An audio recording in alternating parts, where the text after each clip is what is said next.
আপনি কি ফর্সা হওয়ার জন্য ক্রিম খুঁজছেন? অনেকেই বেটামেসন এন এই ক্রিমটাকে ব্যবহার করেন ফর্সা করার জন্য।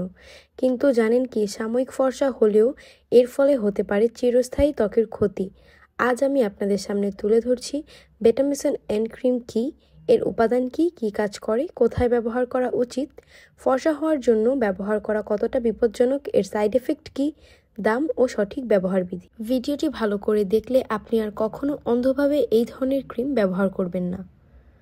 সো চলুন প্রথমে এই প্রোডাক্টের পরিচিতি দিই। এই প্রোডাক্টের নাম হচ্ছে বেটামেসন এন ক্রিম। এটা উৎপাদনকারী হচ্ছে স্কয়ার ফার্মাসিউটিক্যাল এলটিডি।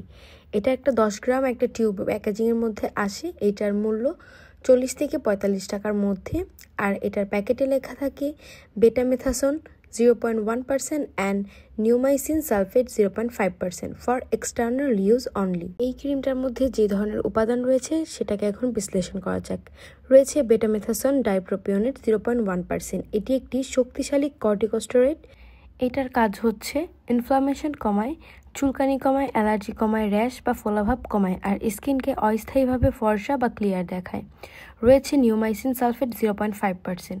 এটি একটি অ্যান্টিবায়োটিক, ব্যাকটেরিয়াল ইনফেকশন প্রতিরোধ করে, ফোড়া বা ইনফেকশন দ্রুত শুকাতে সাহায্য করে। এটি দুইটি উপাদান মিলে এটি একটি শক্তিশালী মেডিকেটেড গ্রেড ক্রিম, যা ডাক্তারের পরামর্শ ছাড়া ব্যবহার করা উচিত নয়। এখন বলি এটা কি কি রোগে ব্যবহার করা হয়। বেটামেসন এন ক্রিম সাধারণত ব্যবহৃত হয় একজিমা, চর্মরোগ, ইনফেকশন, র্যাশ, ঘামাচি, ত্বকের ফোলাভাব বা লালচে ভাব, ব্যাকটেরিয়াল ইনফেকশন, ত্বকের চুলকানি এসব ক্ষেত্রে। তবে অনেকেই এটি ভুলভাবে ফর্সা হওয়ার জন্য মুখে লাগিয়ে থাকে। এখানেই বড় বিপদ। এখন বলি ফর্সা হওয়ার জন্য ব্যবহার করা কতটা বিপজ্জনক। স্টেরয়েড যেমন বেটামেথাসন স্কিনে অস্থায়ীভাবে ফর্সা ভাব আনতে পারে, কারণ এটি স্কিনের রঙের পিগমেন্টেশন ব্লক করে, রক্ত সঞ্চালন কমায় এবং এতে মনে হয় ত্বক অনেক বেশি ফর্সা হয়ে যাচ্ছে, কিন্তু বাস্তবে তা হয় সাময়িক, কৃত্রিম এবং দীর্ঘমেয়াদে ভয়ঙ্কর ক্ষতিকর। এখন বলি কি কি সমস্যা হতে পারে এই ক্রিমটা ব্যবহার করলে। ত্বক পাতলা হয়ে যায়, মুখে লাল লাল রক্তনালী ফুটে ওঠে, ত্বকে অনেক বেশি দাগ দিয়ে ভরে যায়, মুখের স্কিন ভেঙে যাওয়া বা ফাটা, চোখের চারপাশে ত্বকে কালচে ভাব দেখানো, স্টেরয়েড অ্যাকনি বা ঘা হওয়া। তাই চোখ বা মুখের আশেপাশে বেটামেসন এন কখনোই ব্যবহার করা যাবে না।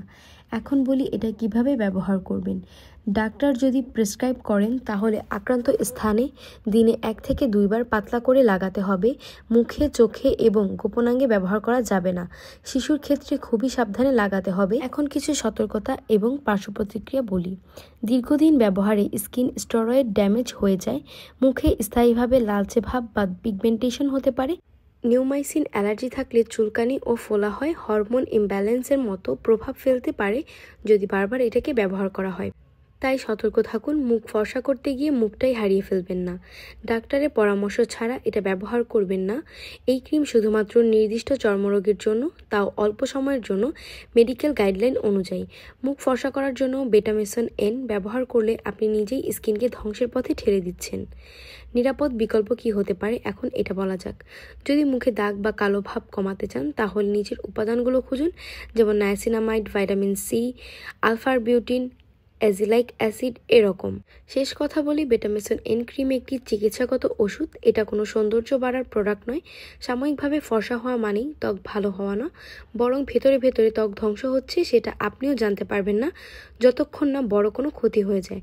তাই নিজের স্কিনকে ভালোবাসুন, সঠিক জিনিস ব্যবহার করুন, অন্ধভাবে কিছু ব্যবহার করবেন না। ভিডিওটা ভালো লাগলে লাইক করবেন, শেয়ার করবেন অ্যান্ড চ্যানেলটিকে সাবস্ক্রাইব করে রাখবেন। আজকে এই পর্যন্তই। আল্লাহ হাফেজ।